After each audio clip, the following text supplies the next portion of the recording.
So like me, you've decided you want to learn to fly, and then saw how much it costs to get a private pilot's license, plus an aircraft, the upkeep, maintenance, keeping your hours up, and thought, you're alright, I'm going to take up paramotoring instead as an alternative. And then you've seen the price tag of that as well, and that's put you off. And we're talking, for new equipment, upward of £10,000, $10,000. And let's be honest, who's got a spare 10 grand lying about? Nope. And so this puts many people off. And it almost put me off as well. However, what if I was to tell you that you could start your paramotoring journey right now with hardly any money? If you go through the same method that I'm about to show you, which is exactly the way I got myself into the air, for a fraction of the cost, then you'll be well on your way. So stay tuned, people.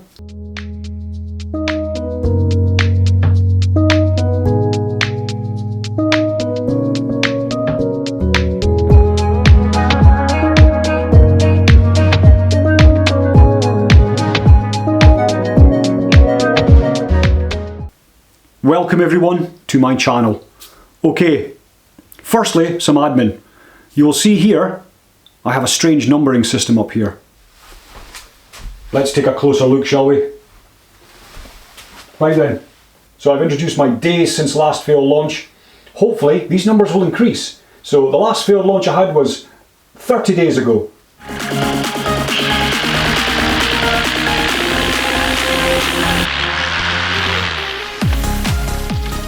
Soon have a tango, everyone.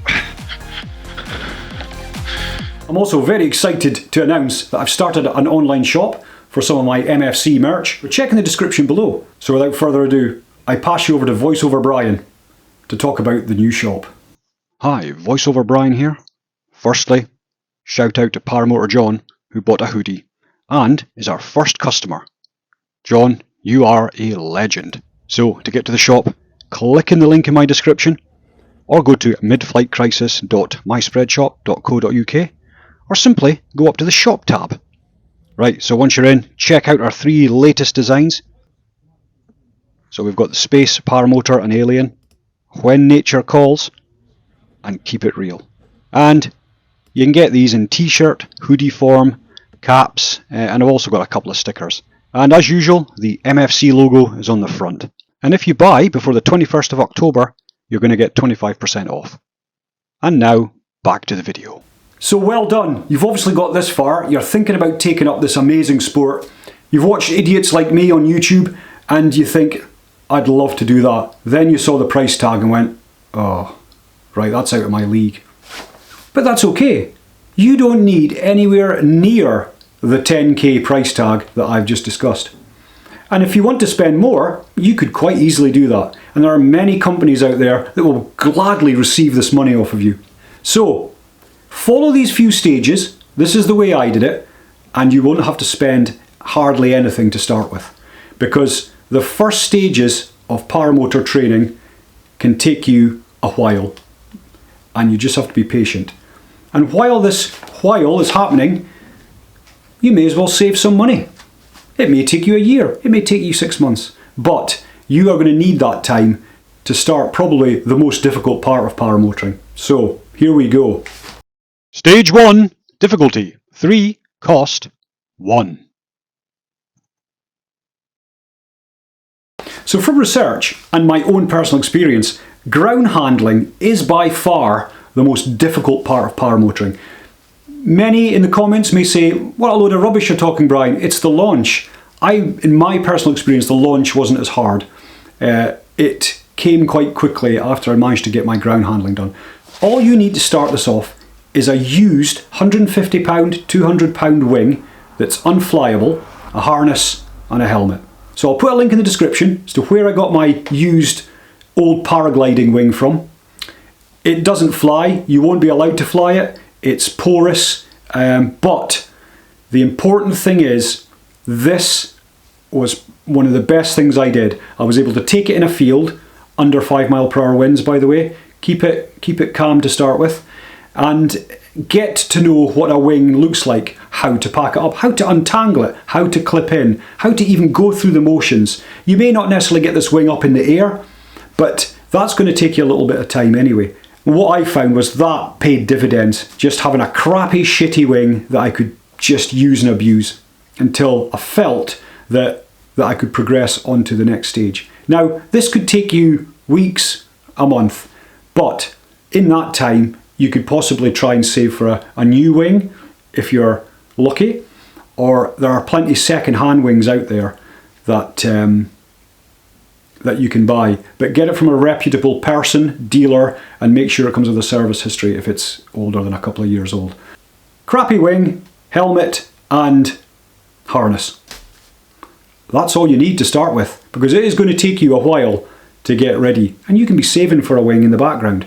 Let's bring back some nostalgic memories. I'm going to go and find that wing, the £150 one that I don't think's been out of its packaging in the last year, and we'll take it in the field, and I'll show you pretty much what I did and how I used that wing to start with. Let's go clip in. It's down here. Here it is. Oh, it's stuck.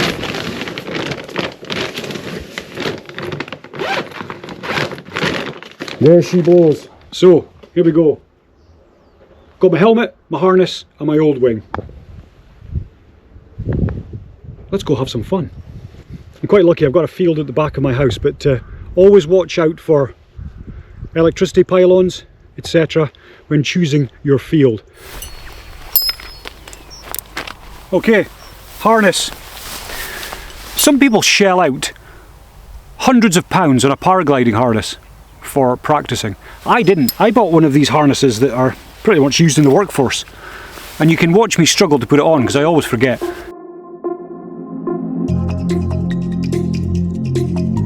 Ready to go.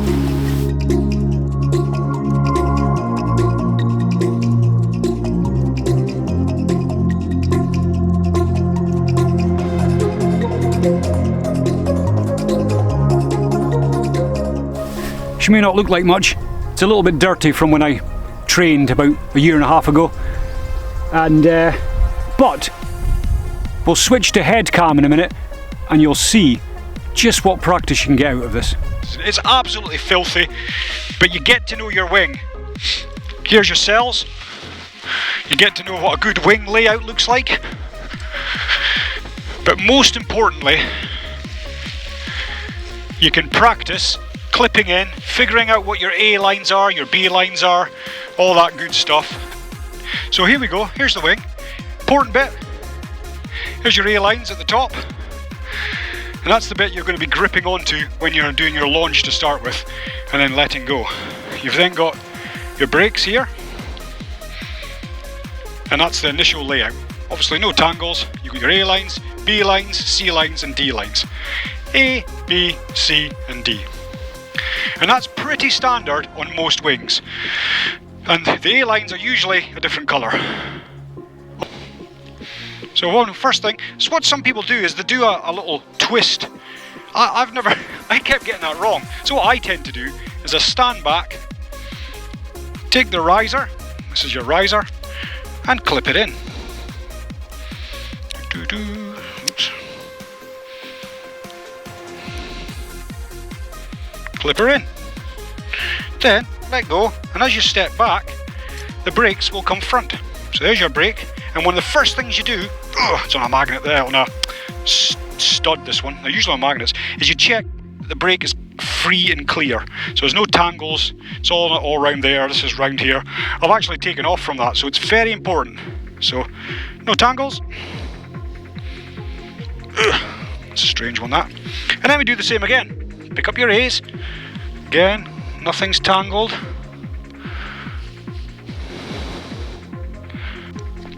And then, in like that.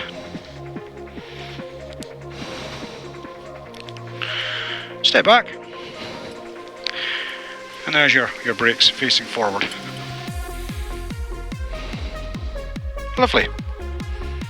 And here, you can practice this like Lionel Richie, all night long. And it's important that that's the bit you get right. Clipping in, doing your checks, etc. And then what you're going to do is you can practice now, taking the brakes off. There's your brakes, free and clear. and then you're round, picking up an A, and round, picking up an A, and then get yourself back like that. So you're feeling for the positive pressure there. You're in the centre. Very important. You can tell the centre of a wing because it's always got a dot or the name of the company. And this is the important bit. And you can practice this all night long on your wing. And the important bit is arms back, chest out. There you go. Chest out, arms back, positive pressure there, and I'm central. And then you're going to take 1, 2 steps back. You're going to run and pull these A's, and then let go once they're at the top. There you go, look at that. Beautiful. And then off. And then you can steer the wing.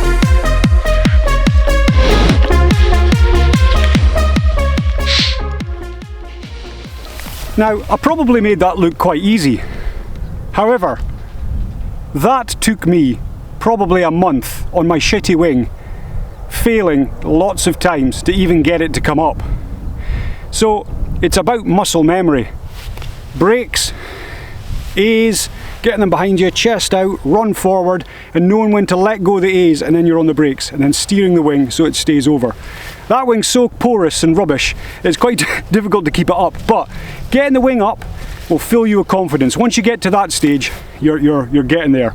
But I'm surprised that wing came up so easily, actually, because it is a total pile of crap. But I tell you what, a month of doing that, I was in this field almost daily, and with that crappy wing, and that's probably where I learnt some of the most valuable bits of paramotoring. Whew, I'm sweating after that, honestly. So, you've not spent much money so far, and you're at the first stages of learning to paramotor. Probably the most important part, ground handling, kiting. And you're there, you're doing it.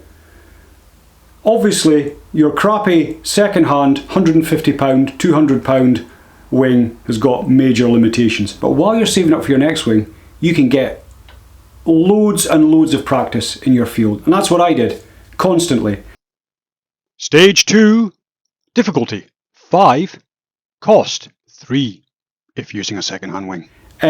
Hopefully you've joined a club by now, and there's other paramotor pilots who can help you, and maybe you can try out their wings. Get the right wing, and it also must be matched for your combined body weight with all the equipment on as well. So borrow a paramotor from one of your paramotor pilot friends, stick it on your back, and you can figure out what size wing you need. And hopefully there's some good second-hand value for money ones out there.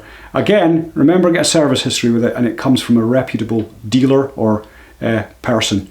Or if you've managed to have a great time at work and the overtime's paying well, and you can buy a new wing, then brilliant. So you've now got your new wing.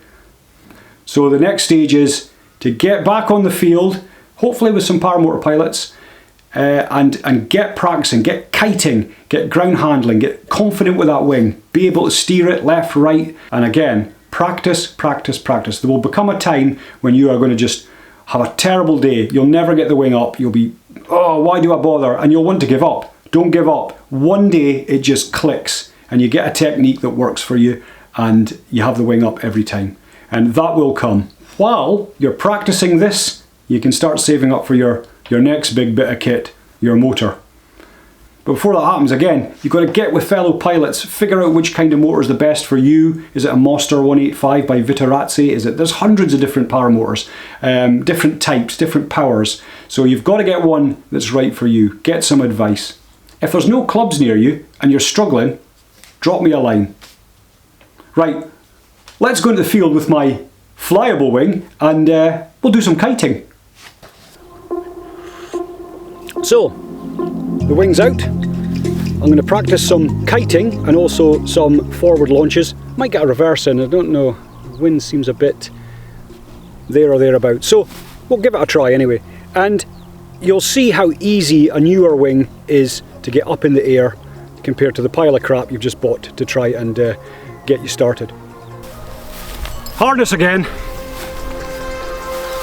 Ready. Same applies again. Helmet on. Right then, you can see the difference between my old wing and this. Much lighter, crispier, and you can tell the difference. So, here's the middle, where the ozone sign is. There we go. So we'll be right there. And you'll see how easy this wing comes up compared to the rubbish wing. So there you go, very similar to the rubbish wing. You got your A's there, important. And then you've got your B's, C's and D's, brakes there on a magnet. Okay. Beautiful.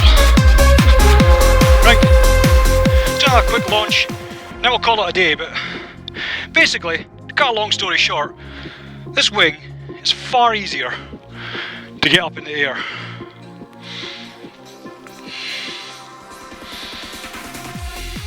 And when you've got a motor on your back, it seems to, I just find it easier. And then you can give it a bit of thrust, keep that wing up. But when you don't have a motor, run. You are running. It's good exercise as well.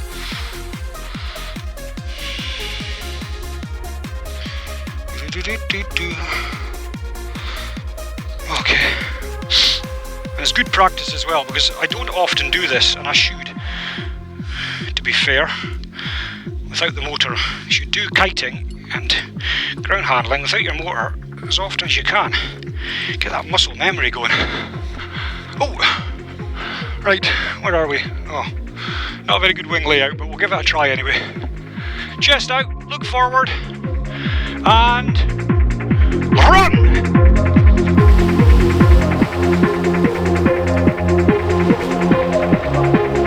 Stage 3. Difficulty 3.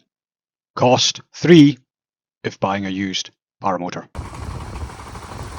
Now from this stage onwards, this isn't something you should really be doing yourself. You really need reputable pilots to guide you from this moment on, or you're on a training course. I would not recommend doing any of the following from YouTube. So once you've got your motor, you need to get used to having it on your back, and it feels a lot more different. So go through the motions, get that muscle memory going. Grabbing the brakes, grabbing the A's, walking forward, pulling your imaginary A's up, letting go, throttle and leaning back. And you need to kind of get that muscle memory going. That was something that helped me quite a lot. Then, if you're on a training course or whether you are being helped by your fellow pilots, you need to do all this again, but with a wing. Now, it's all very well ground handling without a motor. As soon as you put a motor on, your ground handling might feel a little bit weird. So you've got to be able to kite your wing, you've got to be able to get your wing up and steer it, but with a heavy motor on your back. And then eventually progress to having the engine started and pushing a bit of throttle and running down the field, taxiing, just getting used to getting the wing up, taxiing down, and then you're ready, probably, if your instructor says so, or your fellow pilots are happy, that you're ready for the launch. So, if you follow my staged approach, you don't have to shell out a load of money all in one go. In fact, you can start today for less than £400 stroke dollars. And if you buy used kit like I did, you could get in the air for about £4,500 stroke dollars. And that gets you airborne. You can get comms, car rack, flight suit and all these lovely little things later on, but you can initially get in the air for about 4.5k. Far less than the 10k that's quoted out there. Right then, let's go flying.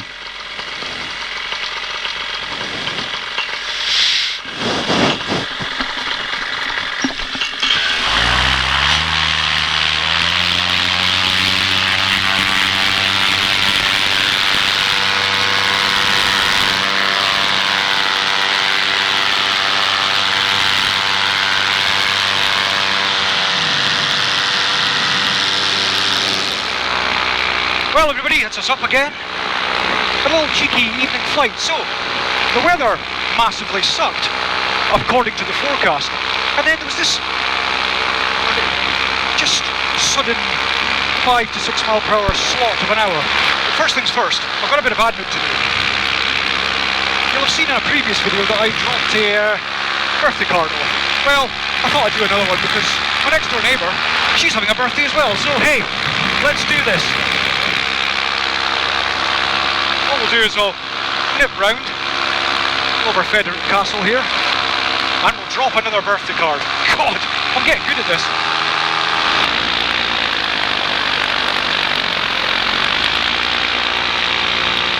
Here we go.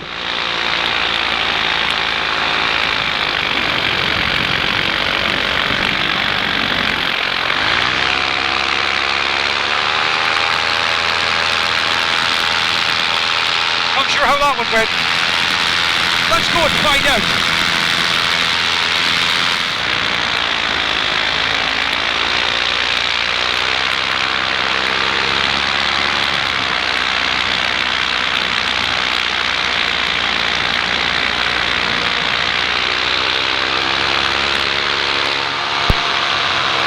So basically, Paramotor doesn't have to be expensive. If you follow those stages, you'll get where I am. I couldn't afford 10k upwards. So to get here, this has taken me probably a year and a half, but it's worth every wait. Probably about a couple of months worth of kiting with a shitty old wing and borrowing the occasional wing off of my fellow Paramotor pilots just to get the feel of a proper wing. And once I could get that wing up, hold it in the air, steer it left, right, up, you know, it was, and be able to steer it, because you'll have to do that with a Paramotor on your back. Now the strange thing is I find it actually easier to kite a wing with a Paramotor on my back. Don't ask me why, it's something to do with the weight of the Paramotor I think, but my point being that if you can master kiting, ground handling, with a shitty old piece of crap wing, then progress to someone else's wing for a borrow, and also maybe if you're lucky you've been able to buy your own or get a second-hand one with a service history and practice with that. Once you can get that wing up and with a Paramotor on your back, then you're ready to go to the next stage. And as I say, it's very important that you get that muscle memory going as well. Yeah, quite bumpy. I think I'll call it a day, but at least you got to see a takeoff with a Paramotor strapped to my back.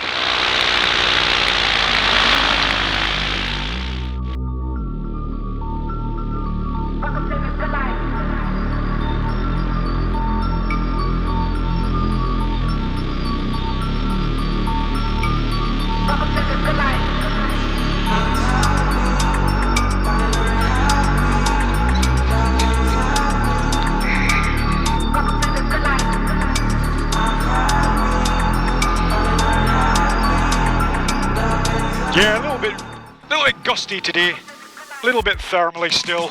It's the beginning of October. These evening flights they're going to come in a bit, I think. You don't have to spend a fortune. Take it easy. You don't have to do it all in a week. Buy a cheap wing to start with.